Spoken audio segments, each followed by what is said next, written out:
নমস্কাৰ। এয়া আজি এটি নতুন ভিডিঅ' আপোনালোকলৈ আগবঢ়াইছোঁ। ভিডিঅ'টো অকণমান চাবচোন আপোনালোকে। আজি মানে মোৰ এটা ভাতৰ অৰ্ডাৰ আছিল। এয়া চাওকচোন, বনাইছোঁ বহুত কষ্ট কৰি। গুৱাহাটী গণেশ মন্দিৰলৈ যাব এই অৰ্ডাৰটো। এয়া একদম সম্পূৰ্ণ নিৰামিষ। এয়া চাওক,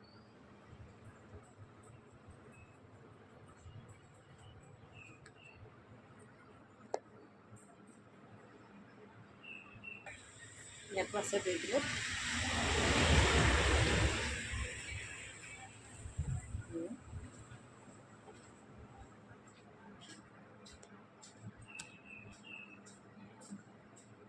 আপোনালোকে সকলোৱে ভিডিঅ'টো চাব, শ্বেয়াৰ কৰি দিব, যাতে গুৱাহাটীৰ ওচৰে পাঁজৰে ক'ৰবাত যদি এনেদৰে ভাতৰ অৰ্ডাৰ নিৰামিষ বা মাংস হওক আপোনালোকক দৰকাৰ হয়, তেনেহ'লে মোৰ লগত যোগাযোগ কৰিব।